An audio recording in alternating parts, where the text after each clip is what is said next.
Right, here we go. So, welcome to another episode of the Non-Victim Nation podcast. I am here with my good friend Josh Logan of Guardian Training and Consulting. It's been a little while since we've had you on the podcast.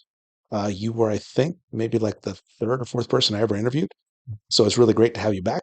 Um, and I'm really curious, even though I know you personally, I'm curious to hear kind of like your perspective of like what has been going on because there's a lot that's happened just in that time.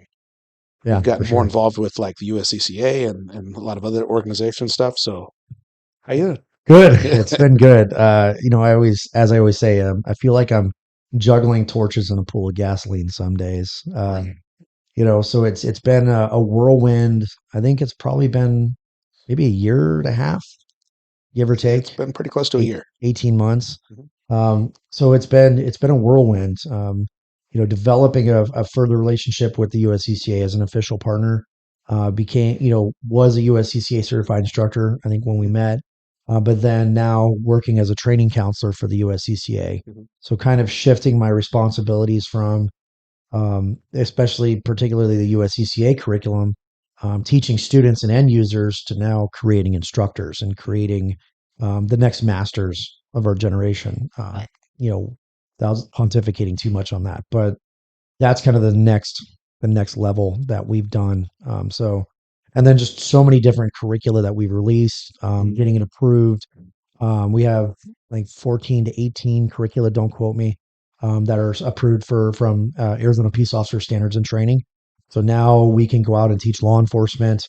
Um, Looks like next year in 2024, there's a minimum right now. We're looking at about 4 different law enforcement conferences we're going to go travel and teach at. Just exhibited at the USCCA Expo in Milwaukee, and it looks like that's going to happen next year. Mhm. So we're looking at about 5 to 6 conferences next year that we're going to be either participating and or teaching at. Mhm. And that's just a little part of the changes and evolution of Guardian Training Consulting. Right. So when you go to those sort of events, like what is that like? Is it like being at a trade show, or is it more like being at like an actual conference for something? Or It depends on the conference. Mhm. The USCCA is a think of it as a small little shot show Mhm. with mini classes and breakout sessions. So Mhm. there's the vendor trade show that we were a part of with North American Rescue. So we did a co-booth with North American Rescue. So North American Rescue there was showing off all their products from their tourniquets to the medical supplies and everything in between, and then us working with North American Rescue as the top 10 distributor in the world for their products last year, Mhm. being a service provider. So talking about our Stop the Bleed programs, the USCCA emergency first aid fundamentals, working the service aspect, but then also a part of our consulting in that world is building custom kits for churches, businesses, all the way up to law enforcement agencies. Mhm. We've done a couple contracts, I think less than five, about five law enforcement contracts that needed bleeding control kits, and we gave them what they needed, and then also gave them what they wanted in Mhm. a succinct package that's easy to use and affordable. Mhm. Not cheap by any stretch of the imagination, but cost effective and affordable. So then that's the trade shows kind of side and networking. And then Tim and I did 2 breakout sessions at the USCC Expo for an educational perspective. Mhm.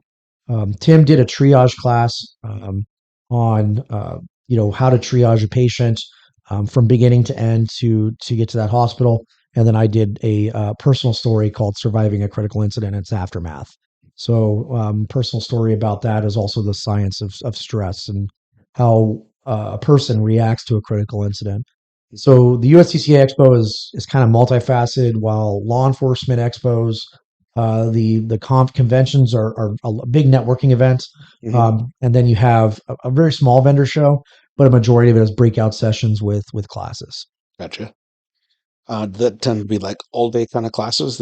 Or are they broken into much smaller kind of segments? It's really what is up to the instructor. So a lot of it is an invite only Mhm. process. Those LE conferences, or it's not a good old boy society, but more of like, listen, you have to be vetted. We can't have you going in front of law enforcement officers across the country and and there's one organization, the International Association of Law Enforcement Fire Instructors. I had the opportunity to teach law enforcement fire instructors from across the world, from Micronesia and the Philippine area to Australia, and then across our country and across the pond into Europe. So kind of everybody in between. So that regard, you can do an all day class. So there's Glock armors courses which are typically all day. You can do an all day pistol class or whatever the case may be, medical class. I did 4 hour blocks. So I did my pistol course, shooting at the speed of efficiency, Mhm. and that's a 4 hour block. So what we did for that conference is we did 4 hours in the morning with 12 law enforcement officers, and then did a 1 hour lunch, and then 4 hours in the afternoon. Mhm. And so we got to teach 24 law enforcement officers from across the world doing that. And this coming up, then we just did the Michigan Tactical Officers Association quite a few months ago. So we did 4 hour blocks where um, Tim does a really truncated, good, down and dirty medical class for about a couple hours. Mhm. And then I do a couple hours of structure movement Right. and active shooter response. So it was 4 hours in the morning, a lunch, and then 4 hours in the afternoon, Mhm. just to kind of break things up. Right. Not everybody wants to do an 8 hour course. It's a lot. And so really wanted to break it up and reach the max amount of people. And so in the Michigan class, we had guys from Canada, guys from Michigan. I think the farthest we had was North Carolina, that Mhm. area. So with those, we have the ability to reach a lot of officers and a very diverse backgrounds. Mhm. So when we're doing things like that, is the intention to like not only kind of expand their field of knowledge, but hopefully that they're going to incorporate that into their training and their departments and that sort of thing? Or Yeah, I mean that's always the value proposition that command staff, if you are a law enforcement officer, and you do a training request, the Mhm. biggest question that will be asked is, where's the ROI? Where's the value Mhm. that the department could glean from uh, paying an officer to leave the streets, or leave their current assignment to Mhm. travel. And so obviously there always has to be that return on investment. And so yeah, they're seeking that knowledge, and some of them are being sent by the department, Mhm. and there's some guys that are doing it on their own dime in their own time. Right. And so obviously the personal development is there.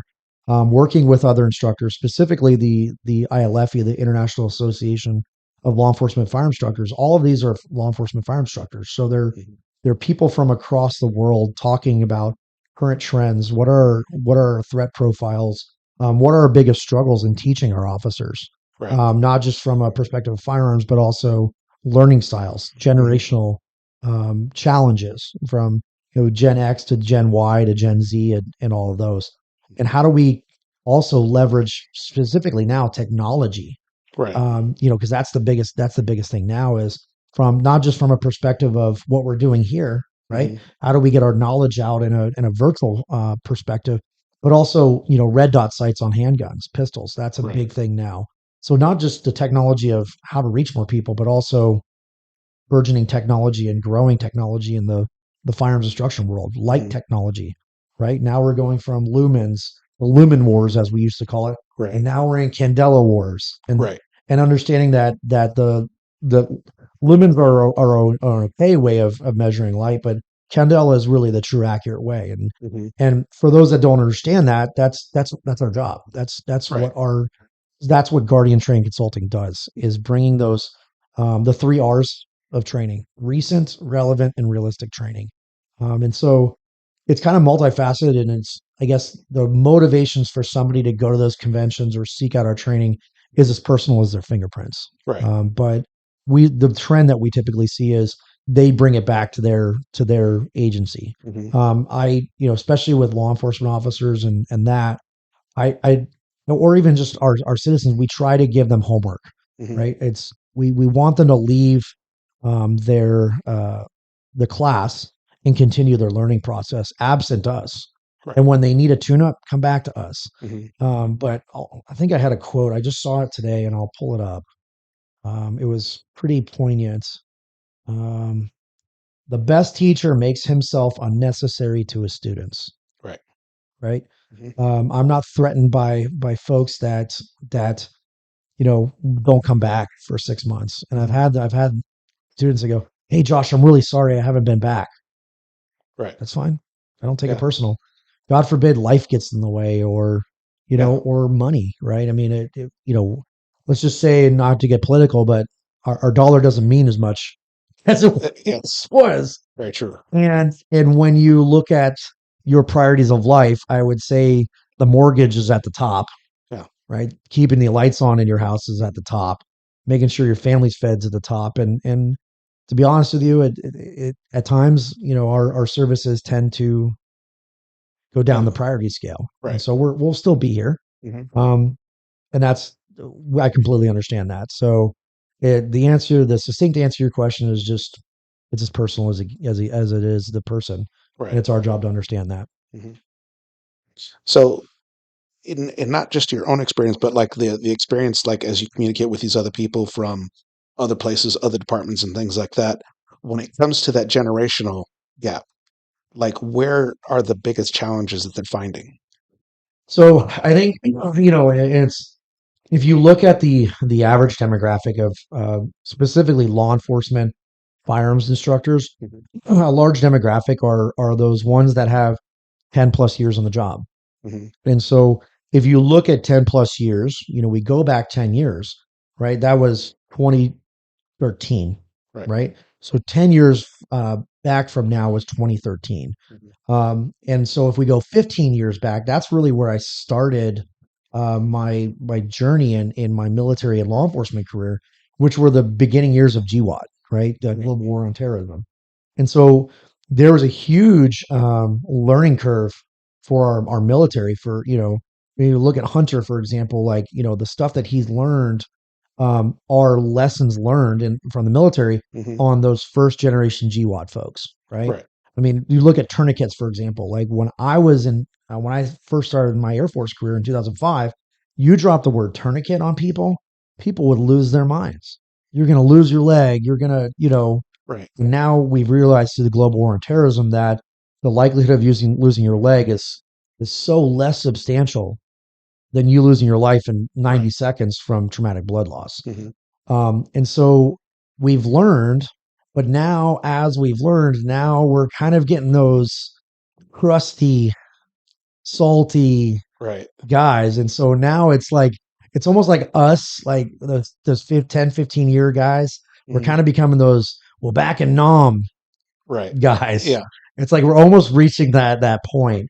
And so the newer generation, um, it's cyclic, right? The Hmm. older generation looks at the new generation as they don't understand, right? And they don't, but you have to understand that older generation at one time was the new generation. Right. And it's just this cyclic, but understand like where we look at these new officers and this new generation and we Hmm. perceive them as lazy. We perceive them as they're not driven. Hmm. But what we find out is that they can process information, Hmm. right, in a more efficient and rapid way. Right. So when they look lazy, it's they have actually already done the job Hmm. and they're waiting around for another task. Right. When we are still banging away, hunting and pecking on a Right. computer, they're LOL hashtag and they're done. And Hmm. it's so they're more efficient and they can process more information. Right. And so it's those struggles, right? Where Hmm. I've had it in my law enforcement career. I've had those firearms instructors that are salty and they're crusty and curmudgeons, and you don't want to learn from those people, Right. right? Like I had a firearms instructor in my career that was an encyclopedic level of knowledge, like probably will has forgotten more about firearms than I hope to probably ever gain in my career. Hmm. But nobody ever wanted to ask him a question. Right. He was a dick. Yeah. He was an absolute dick, and he spoke through his mustache, and it nobody wanted to go up and talk to him. And so like it's a travesty in the world of knowledge Hmm. because he's literally taken that knowledge to the grave. Right. Because nobody feels comfortable. Hmm. And then when you ask him questions, like legitimate questions, how does he make you feel, you think? It's going to make you feel like you're an idiot. Like you're an idiot. And guess what? You're not an idiot. You're just ignorant. Right. And instead of looking at ignorance as something that's good, that's curious, Mm-hmm. he's looking at it as cognitive dissonance Right. and disrespect. And it's just, we really, this generation, unlike the previous generation, really has to do it right Mm-hmm. for the sake of our law enforcement, because it's not getting any better anytime soon. Right. It's sad. Yeah. And we have to educate our firearms instructors so that the world perceives police officers, law enforcement officers, and specifically firearms instructors as a white collar job, as an educated job. Okay. Right. And so we've always looked at firearms instructors and police officers kind of as the blue collar Mm-hmm. in the criminal justice world, Right. because attorneys are the white collar, Right. right? Judges are the white collar. Yeah. They're the ones that get to wear the suits and sit behind the desks and make those decisions. Mm-hmm. But if you look at the average training of a police officer or a corrections officer, those people that go out there every day, Mm-hmm. right?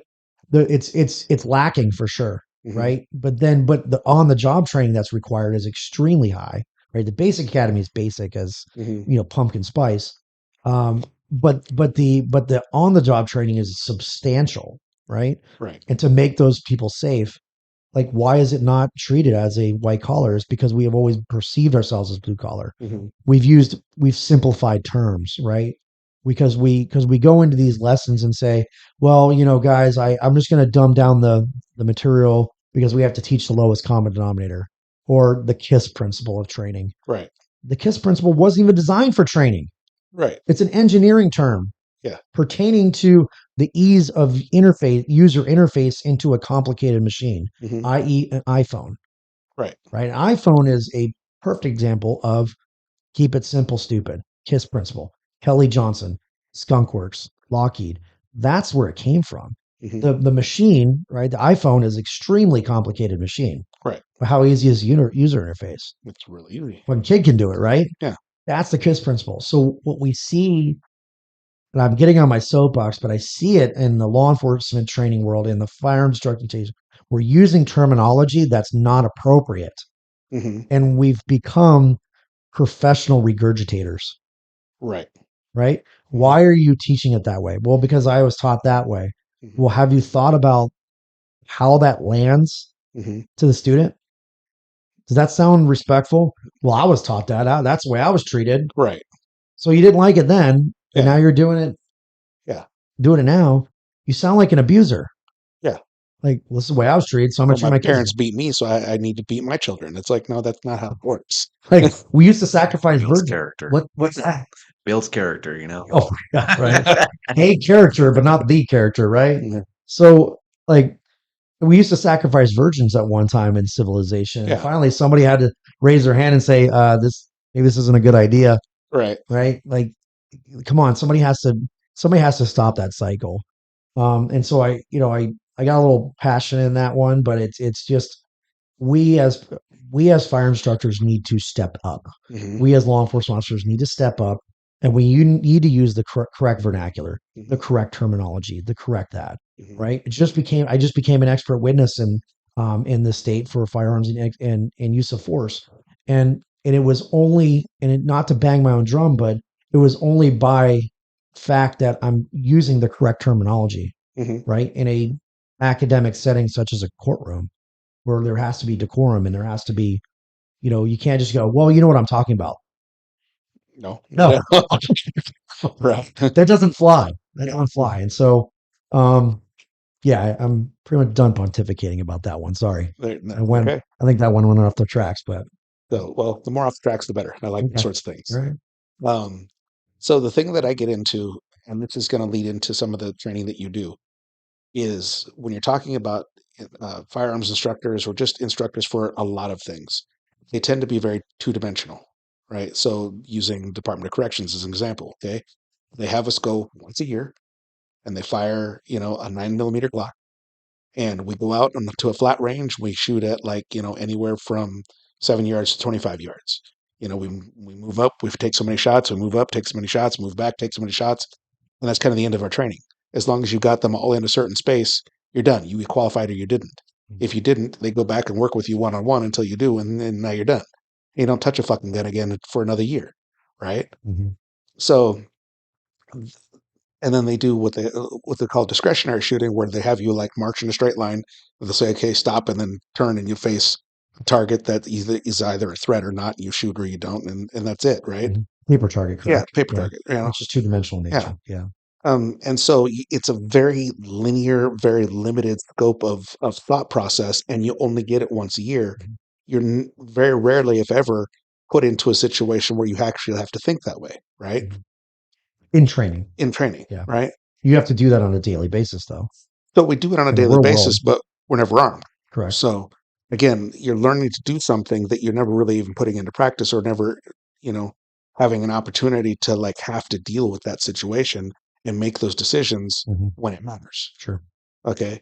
So this is a problem that I have with training in general. It's very two dimensional. It's very hypothetical, and we can all intellectualize in our head about, well, I would do this or I would do that. It's the same sort of thing. It's like if you've never been in a car accident, you say, well, if I got in a car accident, I would respond like this. I would do Mhm. this. If I ever got into a fight, having never been in one, well, I would just do this. I'd kick that guy's ass, or it's like if you've never had that situation, you've never been in that experience, Mhm. you don't know what you're going to do. You don't know how you're going to react, you know. And there are people that have it in their head that they're so convinced of what they're capable of doing that they don't understand that when that situation actually comes around, you may do the complete opposite. You've experienced that how many times when you're doing the scenario training, right? Mhm. It's like people will freeze, they will make mistakes, they will, you know, they don't know how to respond, and Mhm. I think one of the best things that you do is you take their heart rate before and after those scenarios, Mhm. you know, and their heart rate can be high or higher than somebody who's just been in a very extreme car accident, Mhm. you know. Um, so I kind of wanted you to talk a little bit about that, Sure. like the things that you witness and those experiences, Yeah. because I think that of all the things that you teach, at least in my opinion, that's the most important. And that's the thing that they're going to get the most The benefit scenario from. based training, the Yeah. simulation based training. Yeah. So I'll I'll before I get to that, I'll quip about this. What you're describing with Department of Corrections is not training. Hmm. What you're describing is qualification. Right. So this is where the biggest, I guess, disparity that I've had. How would I say this? Very spirited discussions, Hmm. borderline on unprofessionality behind closed doors, with instructors, specifically law enforcement instructors, but also just firearms instructors as a whole. But specifically in the law enforcement world and the DOC world, and I'll use it in the criminal justice world. That I'll Hmm. put it in that world. I heard it from somebody, and I forget who it was, and I'm not going to take it as my own, but it's mine right now, and I'll take it. Um, Qualification protects the agency. Hmm. Training protects the officer. Okay. So these officers that I've had this, they go, well, I qualify every year. Cool. That's a box that your agency, and specifically AZ Post, Hmm. Arizona Police Officer Standards Training, requires you to check your box so that if you get in a deadly force encounter, they are as absolved on the training issue as much as Hmm. they possibly can. Right. Because the number one litigated um, and most contentious issue in use of force encounters are obviously the acts, or the acts that the person does, but it's directly correlated to the training, and specifically lack of training and or poor training, Hmm. right? So that's where they're going to go after, right? Lack of training or poor training. And so if you're setting up your officers, and honestly, our communities demand perfection from our law enforcement officers. Hmm. They demand perfection. Yeah, And on definitely. they did, and Without we funding, of what's that? course. Funding, of course. Correct, right? Hmm. And we'll get to that. So, but we demand perfection from our law enforcement officers, right? To make the right decisions when that counts. And our police officers, like I explained to folks, I did not get paid as a police officer for what I did on a daily basis. Hmm. I got paid for what I could be capable of doing, Hmm. running towards that gunfire, right? Lights and sirens, and going towards danger when other people are running away, Right. because that's what they paid me to do, Hmm. right? And it's a reality that some of our officers need to realize, that That's what you get paid to do, Hmm. right? Like in Uvalde, Texas. Wait, we could go down there and get shot. Right. Bro, that's what you fucking signed up for, right? And I have a problem with the rule number one of law enforcement is to always go home every day. No, that's not what you're getting paid to do. Right. Your job, and again, the U.S. Supreme Court now says, has made that statement, and the recent case law pertaining to Scott Peterson in Parkland is, the police don't have the requirement to protect the public, to protect. Is the stupidest thing ever. It's just a reality. That's right, and we I don't agree with it either, right? But when I took my 3 oaths in my life, Hmm. right, I took them seriously, and my job was to protect my community, at the up into including the cost of my life, Hmm. right? And the way I looked at it is if I did a good job, right, and I was trained properly, and I bring to bear my training and my tools in a successful manner, that the reward, hopefully on the back end, is I get to go home at night. Hmm. That's the reward. It's not a Right. rule, right? And so this qualification doesn't protect the officer. It Hmm. protects the agency. That Right. just says that.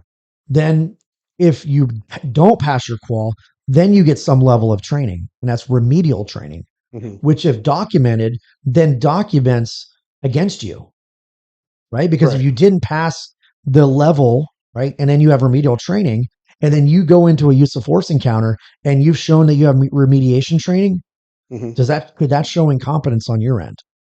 It can. Yeah. It's scary how this spiral can completely get out of control. And then, fast forward, and that's, to bring up Hunter's thing, the the mistakes that we're seeing our officers make, right? Hmm. Decision making, the mistakes that we're seeing in this world, right? And and we're shaking our head at officer decision making is directly correlated. And this is going to piss some people off, and I just don't care anymore, Hmm. because now as a consultant and as an owner of my business, as I'm owning my business more and more Hmm. and owning my company, I'm becoming more unemployable by the day. Yeah. Like I can't work for anybody else. But this is how I truly feel in my heart of heart and mind of minds. Hmm. The the the the mistakes that we're seeing in law enforcement. And again, if a law enforcement officer makes a decision, I start them out with an A+. The Hmm. reason why is because it's the same thing with our citizens. It's just like school. Let's see where they start at an A+. And then their bad actions and bad decisions, can only degrade their grade from there Right. until they reach a point of unreasonableness, Hmm. right? From a legal terminology. But if what we're seeing right now, the bad decisions that they're making, and they're few and far between, but they're sensationalized because that's Hmm. what the media likes, um, are directly correlated to our government officials and our police leadership. And what I mean by leadership is just by stars and bars. I'm not talking about leadership as an esoteric Right. conversation. Like, what does a leader mean? Hmm. Like, they're in a position of authority, Or a not specific rank. correct rank, not leadership. Right. But our police leadership, our law enforcement leadership, what they're paying for right now is them not paying for decades the known cost of training our officers. Decades we've gotten away from it. We've gotten away with it for decades, right? I can't afford to send. So the 3 biggest hurdles we're seeing in law enforcement training is we don't have the staffing for, like, if Hunter wants to go training, I can't take him off the street, so I Hmm. don't have staffing. The next second one is then we don't have the time, right? Hmm. And then the third one is we don't have the money. We don't have the budget. So it's staffing, time, money. Those are the big hurdles, Hmm. right? So we have not paid that debt in sending our officers to get trained, right? We send them out on the road and expect perfection from them. They then make a mistake, and what do we do to the officer? Or hang them out to dry. Hammer them, right? And hang them out Yeah. to dry. And we hammer them. And then when we hammer them and hang them out to dry in the court of public opinion, right?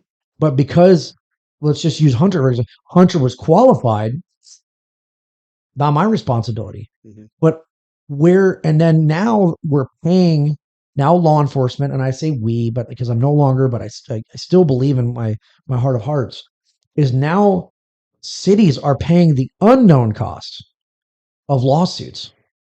And that decimal point just keeps getting moved. Zeros just keep getting added. Mm-hmm. So now we're paying the unknown cost of lawsuits, and we're paying the ultimate price. The ultimate price that cannot be quantified by zeros and ones, and that's loss of public trust. That's a huge thing right there. Huge, right? You look at that, and now we're losing public trust by the month. Mm-hmm. And now, because of those mistakes, you're giving the Black Lives Matter and the defund the police movement ammunition, right? And when some of their, and I'm not saying I back them, but some of their claims that, yeah, this guy's unprofessional and that guy's unprofessional, and he did, I'm like, you're right. But it doesn't mean that it represents the profession as a whole. Right. But I've had these arguments with other firearms instructors in the law enforcement world where we see these body worn cameras of officers making poor decisions.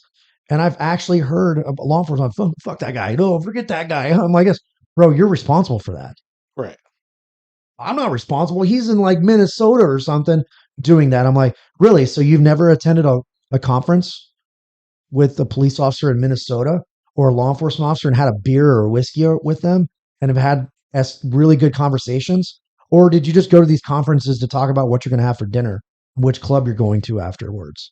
Or could you have taken that opportunity to have a serious conversation about training disparities or current events and make a positive change there? Because at the end of the day, the public doesn't see the difference between a police officer in Minnesota and a police officer in Arizona. They just see the police. The police, exactly. Right? And so if that tarnishes that badge in Minnesota, they're not looking at what color badge his is, what shape his badge is, what color his uniform is, or the shape and color of his patch on his shoulder. They just see law enforcement. Right. And that's the biggest heartache that I have about this is I've spent thousands and thousands of dollars and thousands of hours on my own time, on my own dime to get to where I'm at, right? That my previous agency didn't pay for. And so people are like, well, why would you do that? I'm like, because that was me. That's the reward I get. If I do a good job, right? And I train myself to do it, I get to go home safe. And I call it the pillow test, right? Every decision I make, I call it a pillow test. The decision I'm about to make, can my head hit the pillow and I can snore within 15 seconds? Like the whole, in Saving Private Ryan, Jackson, the sniper, he's in the church and he fell asleep. He's like, how does he get to sleep? He's like, clear conscience. Yeah. Right. And so Karen, you ask Karen, I've been known to fall asleep mid-sentence. I've been known to sleep and I'm snoring 15 seconds. Right. It's because I just know I'm trying to do the best job I can. And we need to change that for our fire instructors. We need to have the difficult conversations we're having. Because, I mean, think about it. If I was still employed by an agency, let's just say this conversation would not go over well with certain people in authority positions. So on that point, I will give you kind of my perspective working for the Department of Corrections. Every day I hate my job a little bit more. And every day I get more and more pissed off with the way that the department is being run and with our new director in particular. And eventually this is probably going to be seen by some of my fellow officers. And this may or may not get back to the leadership. And honestly, I don't give two shits because I fucking hate the way the department is run. Okay. You have a brand new director who is doing everything he can to marginalize the officers and reward the inmates for their behavior and incentivize them to keep being who they are or worse. When you have okay, so we have a health unit in the unit, right? You have a captain who, okay, by no stretch of the imagination is this nobody, the captain. Okay, you have an inmate walking up and saying, hey, I need to do something, and the captain says, well, you can't be here without an appointment.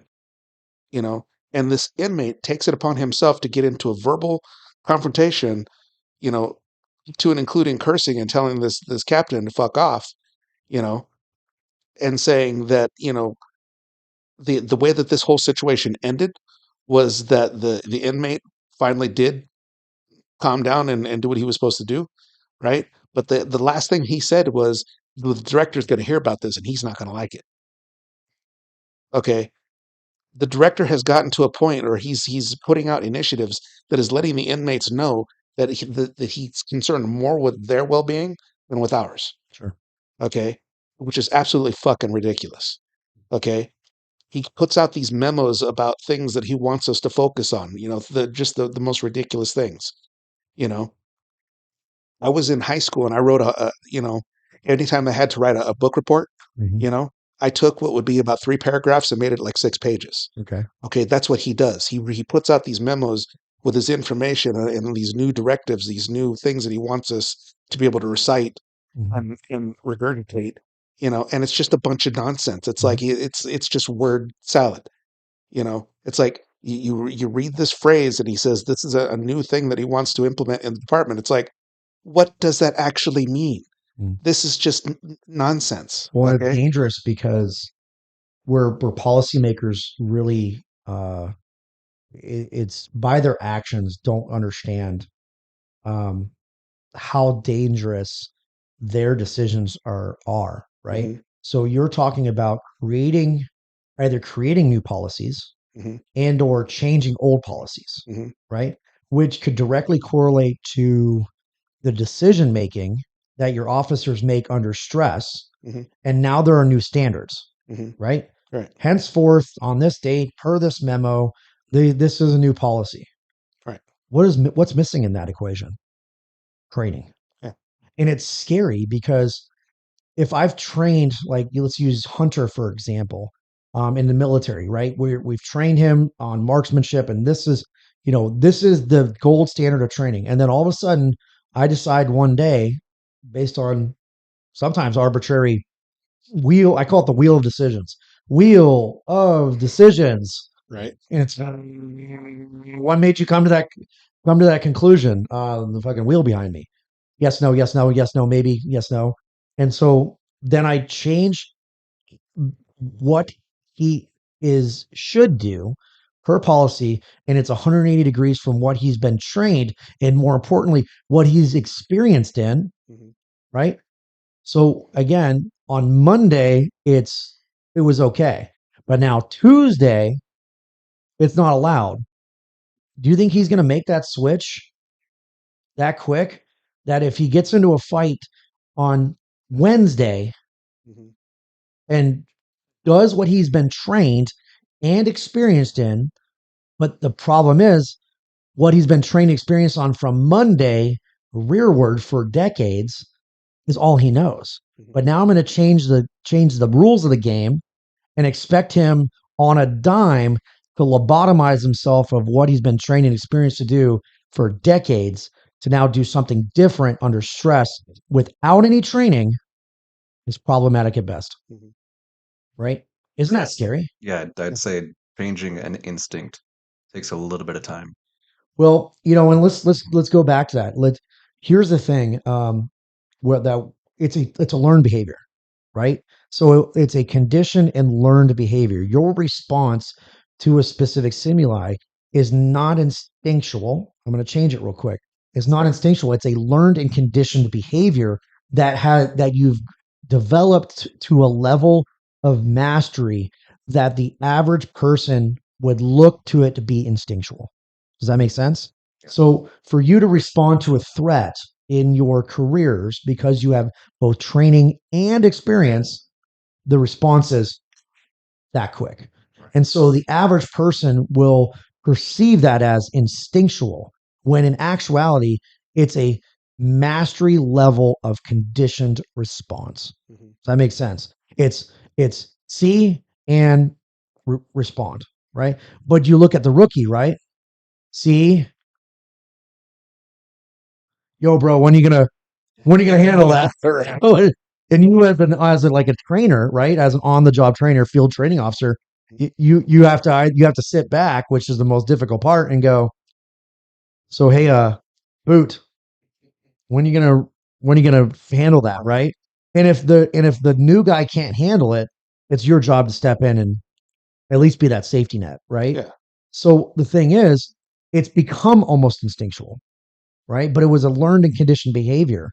And there has to be time where you have to relearn and recondition those said responses. Mhm. But these people in authority don't do that. Yeah.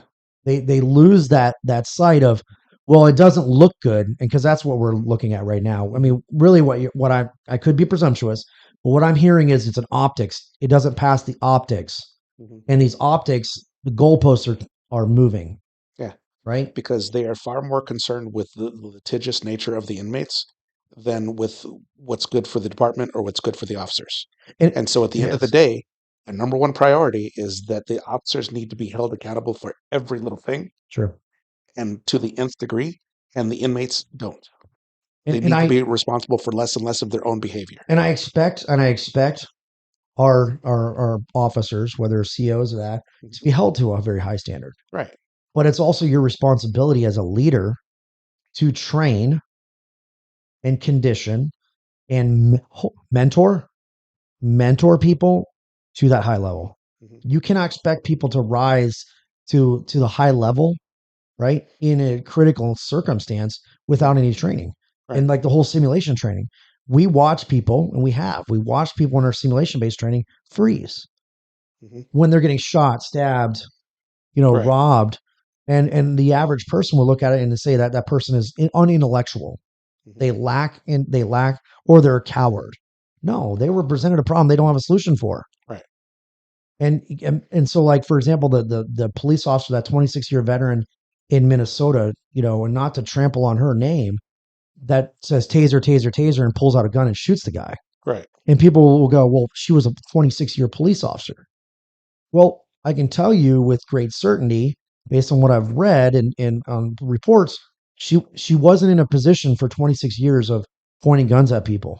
Mhm. Just because she's a police officer doesn't mean that she has experience in violence, Right. right? And so years of service does not equate to experience, Mhm. right?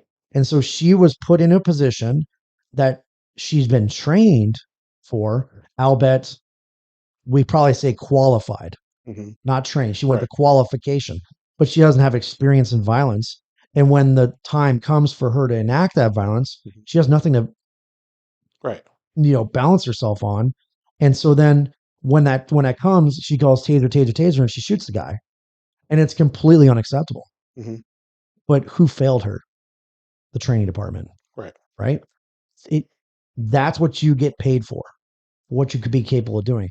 But based on what I've read, is she spent a career of handing out sticker badges, right? And being, and nothing wrong with that, right? Right. And community support and talking to kids and doing that, which is important. Right. But everybody wants to be a gangster until it's time to do gangster stuff, Right. right? And she was asked to do gangster stuff in that regard, Mhm. and she failed miserably. Yeah. And that's why she was criminally charged. And but there has to be some level of culpability, Mhm. right? Not just on her, but also the training department. Right. That's my expert opinion on that. And it's so I understand the standards are different between the inmates and you, because that's what, to use the John Wick, that's what separates us from the animals, Right. because you are literally a zookeeper for bipedal predators, Literally. literally, right? The quadrupedal predators are at the Phoenix Zoo, Mhm. right? You deal with and people are like, really? Your inmates are animals, they're predators? Yeah, Yeah. really. Okay, well, since Yeah, they I are. work at a sex offender yard, Yeah, yes, they literally are are predators, predators. right? And if you look at, like, again, you're probably your 3 yards and above, right? Mhm. They're predators, right? I Mhm. mean, you're 1 and 2 yards, maybe, you know, guys got caught up in a felony shoplift or whatever the case may be. But if you're looking at 3 and above, Yeah. these are, some of these guys are hardcore pipe hitting stone Mhm. cold killers, Right. right? And they're, I forget, have you ever seen the Tom Segura when he's like, the Scared Straight? They talk about it. He's like, this guy's so bad. He's serving multiple life sentences. This guy's so bad that when he dies, he's serving another one. That guy is serving another. He's like, when that Right. guy dies and they Yeah. reincarnate him, if you believe in that, that guy is serving another life sentence. Yeah. And so, like, and people ask, they're like, well, what's it like? What are they like, Josh? And I said, like, imagine all of us go to the Phoenix Zoo, Mhm. right? And we go to the lion pit. Mhm. We go to the lion pit, lion cage, and the lion hasn't been fed for like 2 weeks, Mhm. right? This is a hungry lion. And I grab Hunter by his legs. We're still friends, right, Hunter? Of course. Grab him by his legs and I drop him in the lion pit, Mhm. right? Is he going to pull out his PowerPoint and do a pros and cons? Lion, you don't want to eat me. And you're going to have some esoteric conversation with a hungry ass lion. Go, listen, you don't want to eat me. You don't want to eat Rico. And like all, no, what's going to happen? You fucking eaten. Yeah. You're not going to have an intelligent conversation Right. with a lion. And a lot of people go, well, no, hold on a second, Josh. Like biologically speaking, humans are more civilized. We're more evolved, if that's what you believe in. No, No. not from a No. predatory instinct They're perspective. not. They're not. They're Okay. looking for the weak ones. So I'll give you an example. Okay. Again, this is the sex offender yard. So Sure. the majority of these people are here because they are child molesters, they are rapists, Mhm. they've committed violent crimes which fit into those categories, even if they didn't do those things specifically. Sure. Okay. The scariest part about this, and I mean deeply terrifying, is on a day-to-day basis, I walk around this yard and I associate with these guys. Hey, how you doing? What's going on? And talk to them at a level, if they need something, I help with whatever we can. Civility. Yeah. Yeah. Okay. On a day-to-day basis, if I didn't know who they were or what they have done, they would be like everybody else. Mhm. These are people that if I had met out on the street, we probably could be friends. Mhm. Okay. That's the most terrifying part about that. It's like you don't know what people are capable of doing, and you certainly don't know what they've done. Mhm. Okay. So Yeah. the idea that you're going to separate and say that, it's right to call them animals and predators, okay, just as much as it is to say, well, they're not like a lion. You're right. They're not as obvious. Sure. If I drop them, if I put you into a space with them, you never know what kind of threat you're in. Mhm. It's not the same thing. Mhm. But to me, that's worse. Sure. Well, and you look at like we have an instructor who's served as a hunting guide for from all across the country. Hmm. And but you look at one animal that has the ability, the cunning, the innate ability to deceive and lie, and that's humans, Hmm. right? The highest cognitive abilities of any animal on the planet is the Homo sapien, Hmm. right? From a biological standpoint. And so that's why we've been able to build cities and build great things and do great things as Hmm. humans, unlike the animal world.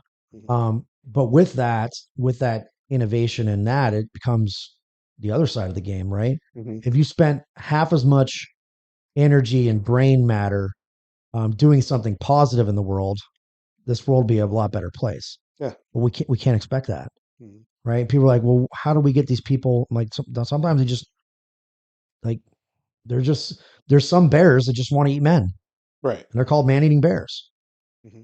and there's nothing you can do about it.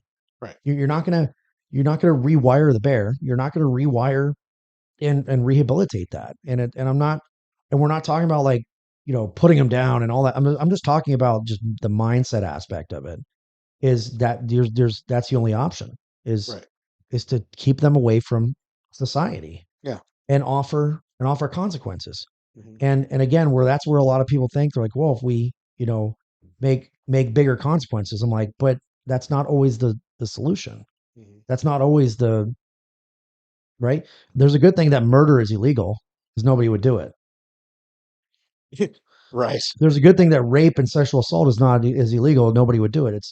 You cannot legislate evil. Right. You can't do it, Hmm. and it's a difficult conversation to have. It is because people, It's not nice. yeah, there are a lot of people who always want to err on the side of they think that they're being kind or that they're Sure, being supportive, but they don't understand that you're you're actually doing the opposite. You're enabling something that shouldn't exist. sure. You know, I've seen pictures of prisons like in uh, where's that at? It's South America. Someplace in I South should. America where the inmates are sitting on the ground wearing boxers, and they're like, this guy's head is touching the back of that guy's head, and they're just stacked together Wow. in rows, right? And they are in a prison where the guards are armed, Mhm. right? And they have no rights. The all of their privileges, all of their whatever went out the fucking window when they became criminals. Sure. Okay, in my way of That's thinking, fucking prison. that's how prison should be, cut and Sure. dried. Okay, once you've ascended to that level, you've committed that crime. You're no longer a citizen. You no longer have rights. Okay, that's just my opinion, and I'm sure Sure. lots of people will disagree with that, 100%. right? I get you. Okay, but that's just how I think of it. Okay, so for all of the again going back to the department and them being more concerned with the inmates filing lawsuits and things like that, they shouldn't be able to file lawsuits. They're rapists, they're child molesters. They don't have rights, or at Well, least they shouldn't. you know, and like that's the thing. It's a nature of the beast, Yeah. right? That's like if you're using force against somebody and they don't like it, you're going to draw complaints. Hmm. There was a certain police agency that did a study and they paid hundreds of thousands of dollars to bring a consultant in and dissect, why this one unit A versus unit B, why does unit A have more use of force than unit B in said police department? Well, unit A is a violent offender unit Hmm. where they're doing vehicle takedowns on violent individuals that have warrants in our environment, and the other one's a school resource officer unit. Right.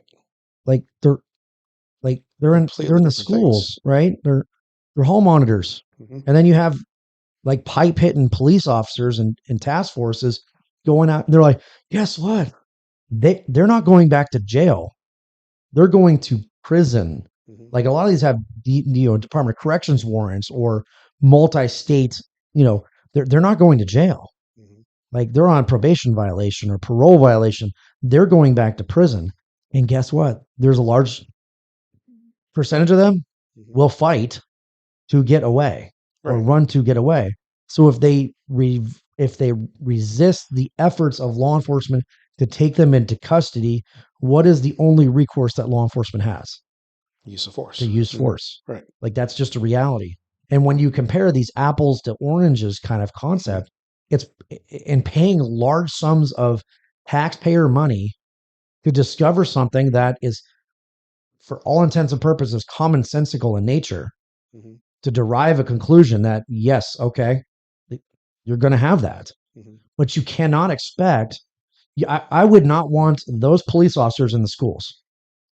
Right. I would not want those police officers in schools Hmm. because they're going to drop monosyllabic four-letter words to the kids, and they're going to scare the living tar out of the kids, right? Right. And you definitely don't want the school resource officers in that position, Right. Because they right? can't deal with Because it. because it's the gardener, the warrior, and the gardener kind of concept. Right. But I'd rather be a warrior in a garden Hmm. than a gardener in a war, Right. right? But at the end of the day, you do not want those pipe hitting cops handing out sticker badges to kids. Hmm. Like you're going to scare them, Right. right?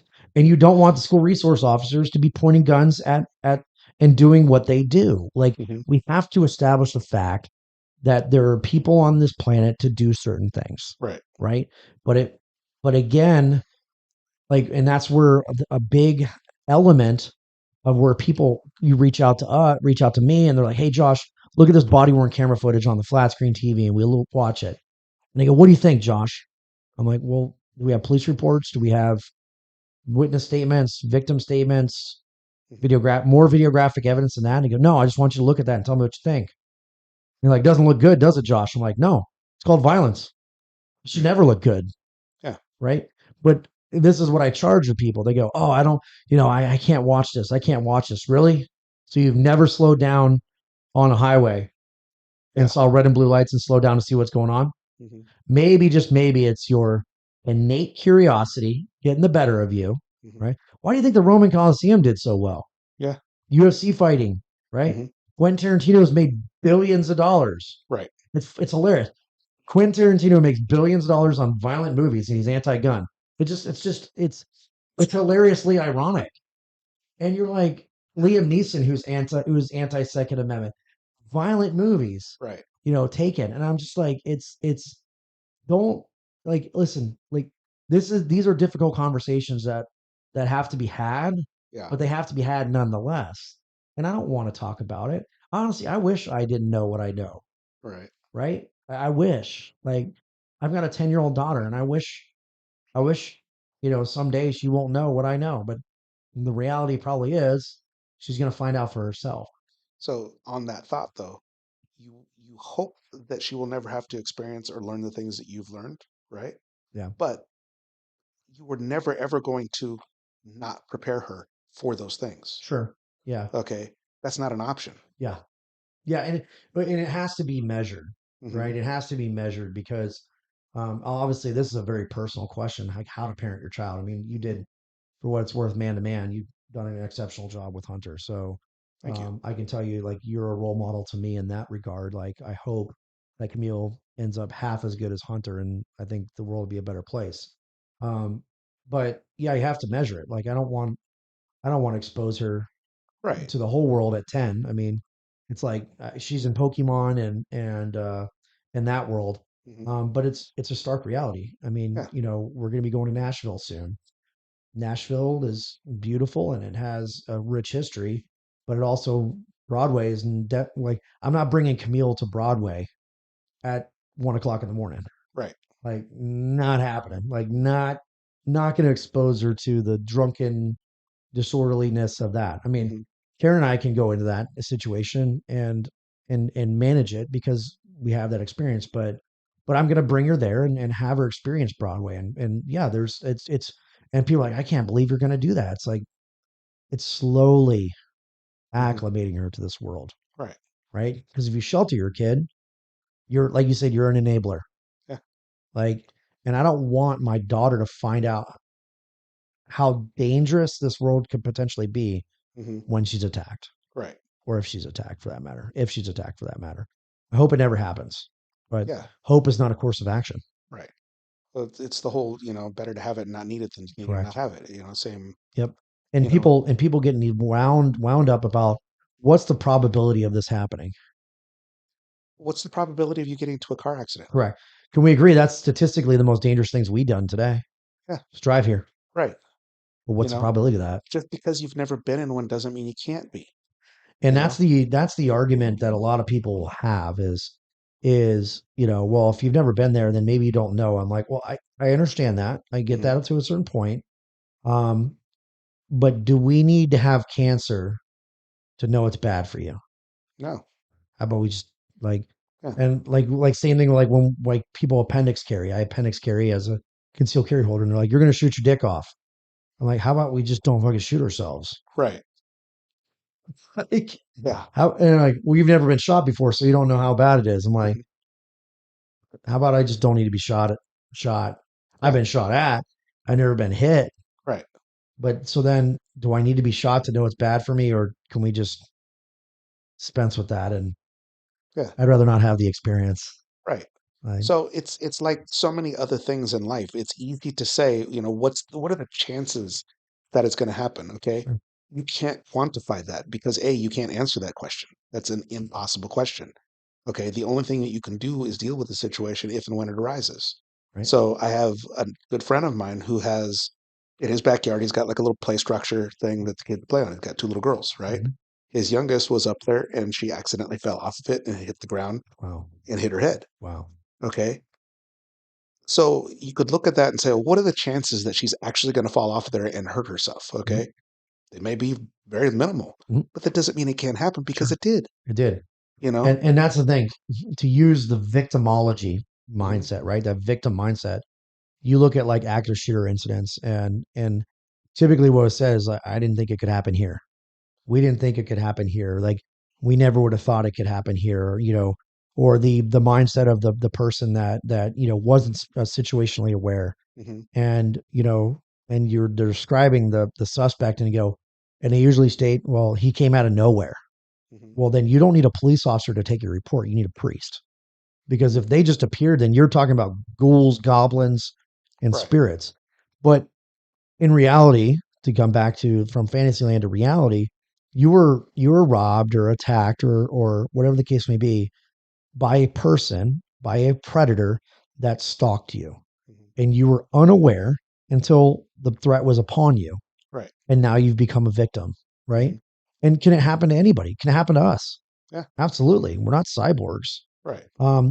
But the problem with prevention, pure prevention, Mhm. right, is if it doesn't happen, you can't quantify what doesn't happen, Right. right? So, Well, even on that note, you can prevent things up to a certain point, sure. but it's not like you're going to walk around and fucking put bubble wrap on everything that you own No, just in case. no, That's not a reality either. correct. Okay. So what you do is you learn to be prepared for a situation, not Right. to try to prevent the situation in the first place. It's mitigation, Yeah. not pure prevention, Right. right? We're mitigating the probability, the chances of somebody attacking us. And we're Yeah. not saying that because we're so well trained that it can't happen, because we Yeah, know for a fact that it can, it does. you know? Yeah. Um, And again, and then the shitty realization is that you can do everything right and lose your life. yeah. You look at Chris Farrar, a friend of mine who I wear this band for, did everything right that night for all intents and purposes of tactics and all that. And he was a good friend of mine that stood in the fray, and that's just the way he was. Hmm. That's the way Chris was. He saved my life on 2 occasions. And reading the reports, looking at everything and all the evidence from a tactics based perspective, he did everything right. Hmm. From a legality perspective, did everything right. Hmm. And he still lost his life Right. at the hands of a murderous scumbag. Hmm. Lack no other term I could use for that. And that can be our lot in life. Yeah. And and the thing is, like, that's where we have to really, as guardian, we have to tell people, like, listen, a lot of these situations, you have the choice between a bad outcome and a worse outcome. Right. And there's no good outcome to this. Yeah. And they're just like, then how do you rectify that? I'm like, that's just, listen, whether you rectify it or not, Hmm. it's happening. Yeah. Right. Like, whether you have whether you've made your peace, right, with the situation, Hmm. the situation's going to present itself Yeah. regardless of whether you like it or not. So I always keep coming back to this, and I know I harp on it a lot, but the idea of a car accident. It's like Sure. you can get into a car accident, and it could be nothing. It did your fender. Okay. It could be catastrophic. Mm, You could lose your life. You could accidentally kill somebody else. mm, You know, you don't have any measure of control over the other than you be a good driver and you try to like be situationally aware. sure. That's what you can do. Correct. Okay. But are you going to stop driving? No, Are you going to outlaw cars? no, you know, Like, it's, and statistically speaking, it's one of the most dangerous activities that we do on a daily basis. yeah. And yet we engage in it every day, Correct. So Correct. that same line of thinking needs to be applied to most other things in life. Sure. It's like, it doesn't mean that you create a perfect situation or a an environment where nothing bad can happen, because that's Right. not a reality Right. either. Well, and if you Okay. look at training as insurance, Yeah. right? So the minute you cancel your car insurance, Hmm. what is Murphy going to do to you? That's when you get into a car It's accident. you're going to Yeah. have a car accident. Right. Press hard 4 copies. Hmm. You're going to get a ticket. And so training is that insurance, Yeah. right? Again, what's the probability of you having to use said training? I hope never. Right. I hope never. And the Jordan Peterson video about being dangerous, Hmm. right? Men should be dangerous. And so when people go, well, that invokes an image of violence. Well, you should be capable of it, Right. right? And there's no virtue about being completely unviolent, Hmm. right? Because there's no virtue of holding it back, Right. right? Like if I attack what's near and dear to your heart, Hmm. I'm gonna and I know that side of you. Hmm. I have never seen it, and I hope I never have to see it, Right. right? But I know there's a side of you Hmm. that's scary, like just straight fucking scary. Right. And I hope I never have to see it. But I know that you're willing to do it. Right. You're willing to do it.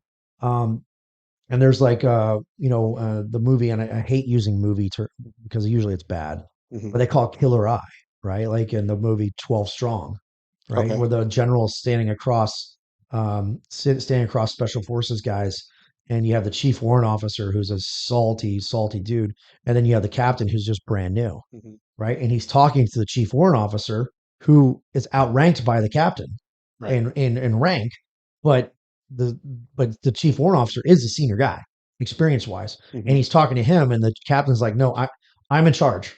And even the chief warrant officer's like, "I'm not in charge. He's in charge. You need to talk to him." He goes, "No, I want to talk to the guy who has killer eye, Mhm. the guy that's like, I'm a warrior leader, Mhm. general, who has been there, done that, probably got a t-shirt. I'm not going to talk to somebody that isn't there. And so like that whole essence of the violence is like you should be capable of it, Right. period. Yeah. Right. And like when I explain to folks, like I was talking at a recent a coalition, and the subject of active shooter came up, Mhm. and they have all these esoteric conversations about hugging it out, and when the shooting starts, and we're going to talk them down. I'm like, okay, the only thing that's going to stop an active shooter when they're committing, malicious, randomized violence is reciprocal righteous violence. Mhm. That's it. That's Yeah. all that's going to stop it. And they're just like, oh my gosh, like I'm going to do you one further, right? Of the people who are in this room, Karen and I are I would say are the most comfortable with violence. Mhm. The people are just like just completely aghast. I'm like, no, let me explain it to you. My wife and I have witnessed violence firsthand, Mhm. right? At people on other people. Mhm. We've had violence enacted on us, right? We've been in violent encounters where violence enacted on us, and we've enacted righteous violence on other people to protect ourselves and our community. Mhm. And we've seen the after effects of all said violence. Mhm. So when I say I'm comfortable with it, it means I'm experienced with it. Right. And who are the last people that want violence in this room? The ones that have the most exposure and the ones that have the most experience. But so violence is not something I watched on a TV. Right. It's not something I read in a book Mhm. or talked to guys like you. Mhm. All of the stories and all of the feelings and all of that is firsthand knowledge. Mhm. But you come up my driveway, Right. and with ill intent to harm my family, Mhm. I'm going to be very comfortable with it. Right. Very comfortable with it. Mhm. And I'm going to tell you right now, but guess what? I'm the last one that wants it, Right. because you're talking about esoteric concepts about what you think violence is. Mhm. And I just take my word for it. That is not what you want. But when you need it, Mhm.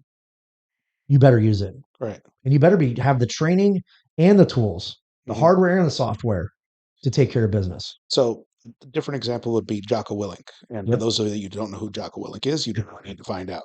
Okay. Okay. Jocko is arguably one of the most dangerous human beings on the planet. Okay. He's the sort of person that, like, if there were ever a little glass case that said break in case of war, that's fucking Jocko Willink. Yeah. And he's doing Okay. the voiceover while he's doing it as well. There you go. But when you listen to Jocko talk, and he says that if he's ever confronted in a situation where somebody wants to do him harm, his number one his number one reaction is to remove himself from the situation. Sure. He's going to run away. Yeah. And that doesn't make him a coward. It doesn't make him a weakling. It doesn't make him anything except, understanding that, like, he knows what he is capable of doing. Mhm. And there are very few people on the planet that have seen more warfare than he has. Sure. Okay. On Yeah. all different levels. Okay. Mhm. Understanding violence and being comfortable with it, he's, in the top 1% of that. Sure. Okay. Yeah. So if Jocko is saying your best course of action is just to not get in the fight in the first place, Sure. not to engage, by all means, you should take that to heart, Correct. you know? Yeah. And again, like if I witness a situation out in the street, right, and I'm Hmm. a concealed carry holder, and I decide to remove myself from the situation and walk away, do I hold any liability whatsoever in that circumstance? No. Yeah. I have no duty to act as a citizen. I walk away from it. But do I have to live with it? Of course. But from a perspective of legality and liability, I all know, Hmm. right? So this is where understanding his priorities of life, right? Hmm. My priorities of life, if you understand them, then Hmm. it's easier to make decisions based on said priorities, Right. right? My priorities of life, my family comes first. Hmm. I come second because I Right. want to be there for my family, right? Then my friends, Hmm. right? People that I know outside of my family, then my community, Hmm. and then my suspect, Right. right? So if my family's not being harmed in a situation, Hmm. and I'm not being harmed in this situation, then you can see where how we're almost three tertiary into the fourth aspect of my priority life. Right. There's worse places than death, and it's called prison. And if I'm a former law enforcement officer and I go to prison, let's just say I'll be the small spoon for most of the time, right? And I don't like being a small spoon, Right. right? And so, like, that's when I have to really weigh my options and go, is this the best course of action? Mhm. No, right? But if you corner me and my family, Right. you're going to see, like, I'm going to be the third monkey trying to get onto Noah's Ark and the rain has fallen, Right. right? And that's how I'm going to fight. I'm Mhm. going to fight for that second position. But you're right. Like, why the heck would you want to get in that situation? Yeah. But wouldn't you want, and that's where our what are you doing today to prepare for tomorrow for Right. that guardian mindset is, what are you doing today to prepare for that tomorrow? And, Go ahead. and this is the thing that I want, if they take nothing else away from this conversation, Sure. right? This point right here, that as much as it makes sense to remove yourself from that situation, if it's at all possible, and to avoid the violence, Mhm.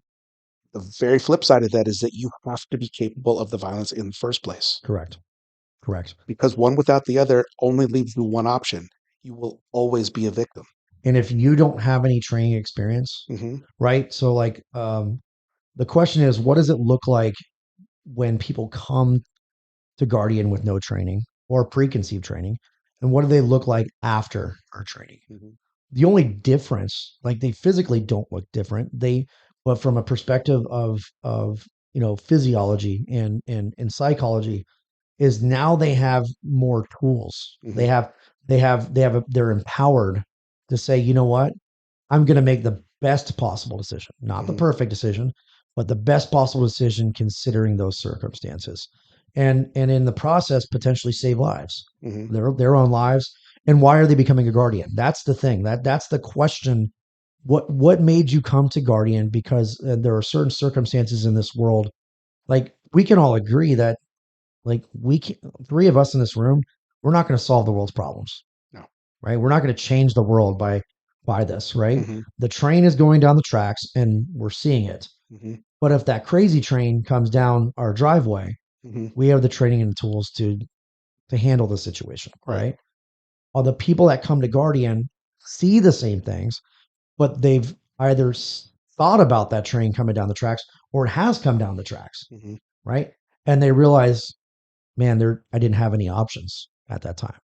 There were options available, but they didn't know what those options were, Hmm. right? Or they didn't have them at all, right? And so the out the I guess the person that's taken our classes and has done well and from that perspective is we feel all the same about it, but then like, you know what, I have options now, Hmm. right?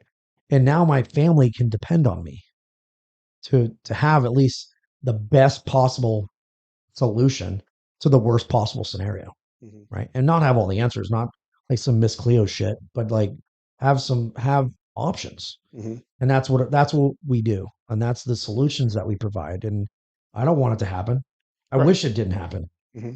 I wish violence wasn't a factor. I wish people wouldn't kill each other. Right. We can agree it's not real. Yeah. That's not, I mean, we can wish anything you want Yeah. and we can hope, but Hmm. none of it's a course of action, Right. you know. I wish I So had six pack abs, but guess right. what? Hey, all right. Nothing wrong with that.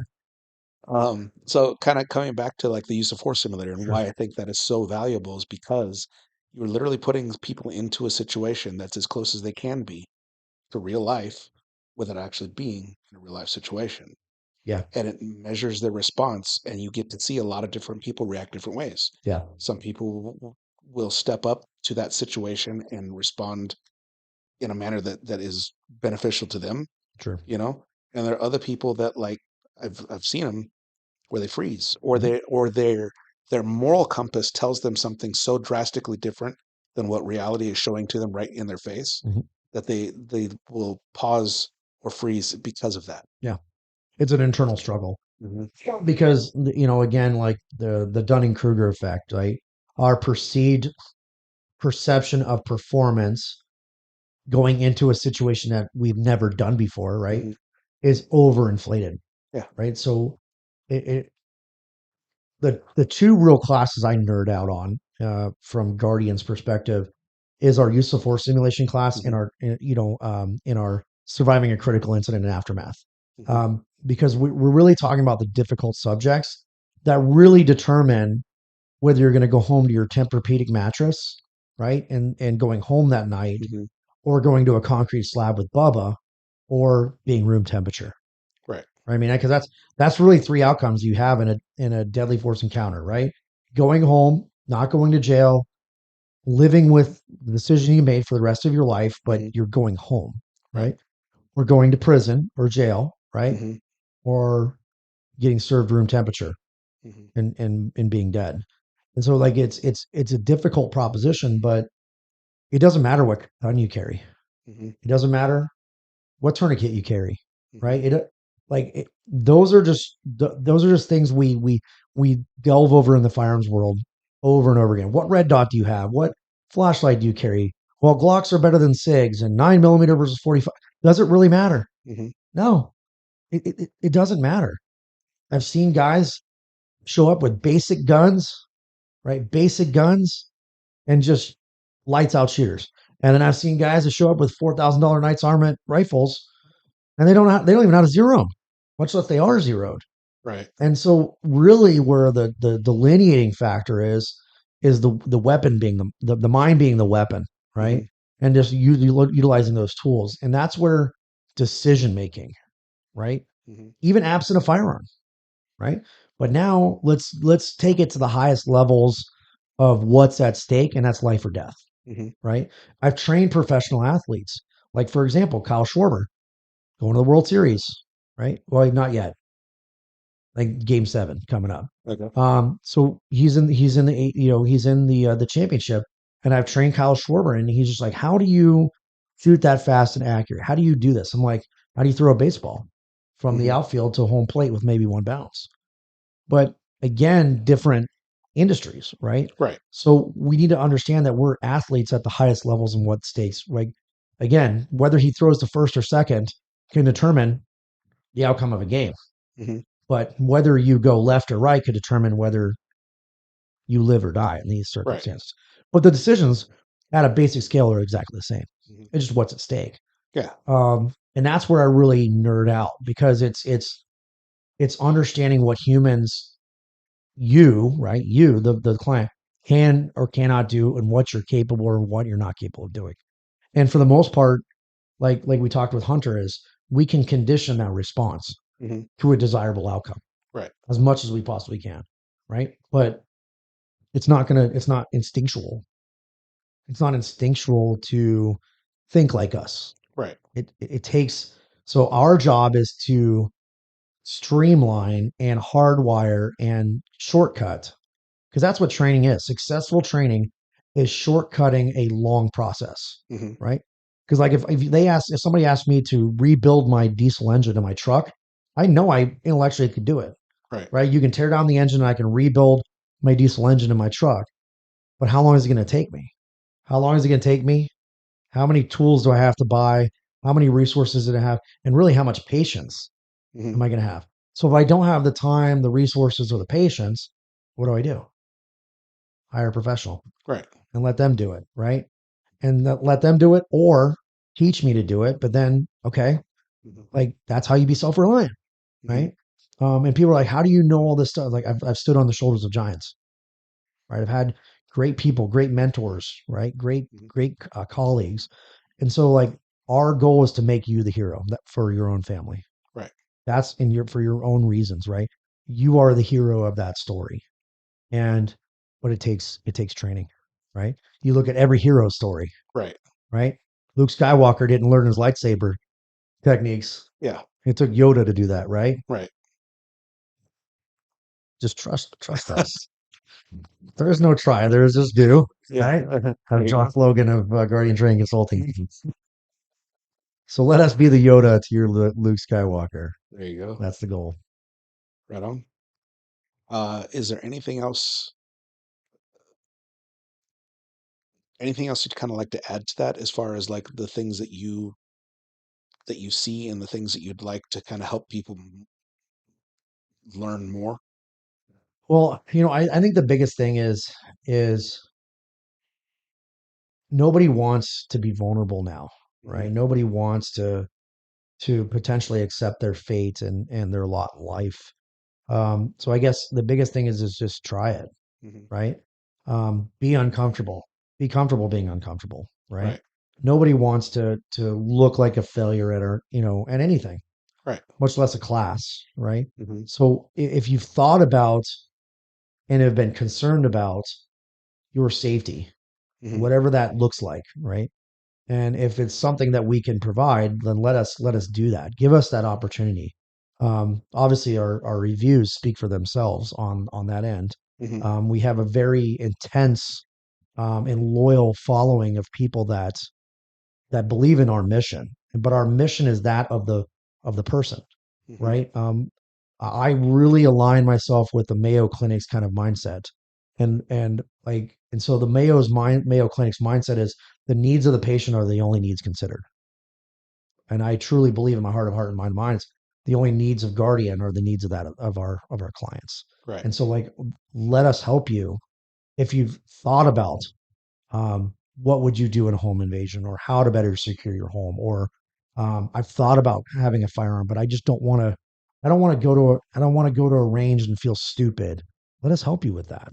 Yeah. If that's something that you've considered, give us that opportunity to help you, and I promise you you won't be disappointed.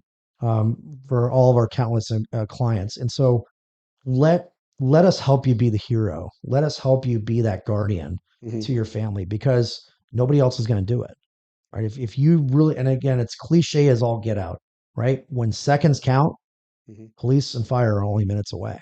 Right. And I'm not talking about vigilantism. I'm talking about the fact is that holding down the fort, Hmm. right? And making sure your family is safe. There's an insane amount of solace, an insane amount of empowerment to know that you can handle almost any event that comes your way Hmm. because you have the training and the tools to do that. And that's where Guardian is different than local gun ranges or the John. What's the difference between you Guardian and Joe Blow, the instructor over here? It's the expertise, it's the training, it's the resources that we can bring to you in a complete concierge based service. Hmm. We have these regularly scheduled classes, great, but there are so many classes that we do that are not on our website, that are not on the schedule because I don't want you people showing up to my private class. Right. So give us the opportunity to work a concealed carry class at your home or work a use of force simulation class at your business or travel. Like we can bring all of our resources across the country. Hmm. We've even brought resources out of this country last year, and we're actually bringing resources out of country this year due to certain conflicts. And Hmm. so, give us that opportunity. That's all we ask for, and Right. let us help you. Let us be the Yoda to your Luke Skywalker and help you on that one. To nerd out completely. Totally. Yeah, Nerds rule the world. yeah, exactly. So this is still Hunter had kind of introduced this idea like when we first started interviewing people, and I definitely want to stick with it. So, what is what is your best dad advice? Best dad advice: be kind. Thanks, Garand Thumb. All right. Oh gosh. Oh Mike Jones. I think the biggest thing is just be kind. Yeah. Be kind to people. I think that's really sorely missing now. Hmm. Um, you know, it's crazy. Like go to the I challenge people, go to the store, Hmm. like the grocery store, and call the cashier by their name. Like, thank you, Rico. I don't know how many times people look at me and they go, how do you know my name? You were right Got a name there. tag. So you got a name tag, but how many people really know the name of the person that rang them up last at Bash's or Safeway? No, they don't know, Virtually right? nobody. Or just even like so hold the door open for somebody, be kind and because I'm not talking about this esoteric pay it forward. I'm just talking about like maybe we can make this a little kinder world Right. because with the advent of social media, we're saying things on social media that otherwise you wouldn't say to somebody's face. Right. And it's making more people brazen about the attitudes and maybe just seek first to understand and then be understood. Hmm. And that's where that kindness comes in. So I know that sounds very touchy-feely based on the totality of what Yeah, I'm talking up to I'm talking about, but I think that's sorely missing. That yeah. comes the control, Mhm. right? With the violence, the kindness is the control, Right. is the dichotomy to the violence, Mhm. which I think is sorely missing, right? Right. They always say talk softly and carry a big stick. Mhm. That's the mindset behind it. There you So go. that's the best dad advice I can have. So Right on. without getting into daddy issues. So we're good. Exactly. Awesome. Well, it has been absolutely fantastic to have you back again. Thank you. Always love talking with you. I love attending your courses and learning because you are, and I'm not saying this just because you're fucking sitting here, you are an incredible instructor. You Thank you. do an amazing job of imparting information to people so that they understand it and so that they're taking it to heart. You're getting them to understand it at a more fundamental level than just like sitting in a classroom and watching something on a screen. Sure. So I Appreciate that. think that's incredibly valuable, and as many people as possible should be attending these classes. Trying. And if it's up to me, there'll be a lot more. Roger that. Thank you so So much for having me, both of you guys. I appreciate what you guys do here and trying to educate and edify the public. And I think in my professional opinion, the proper way, right? These are difficult conversations that are definitely not approved by right, certain junctures of the community. right, But would you rather have these conversations now or or have the tragedies later? yeah. So I appreciate what you guys do as well. So thank you. So thank you. All right. Thank you for listening, and if you enjoyed this episode, don't forget to like, share, and subscribe. Also, you can now support the Non-Victim Nation by donating via listener support directly on Spotify. Remember, the story of your life is being written right now, and you are the hero.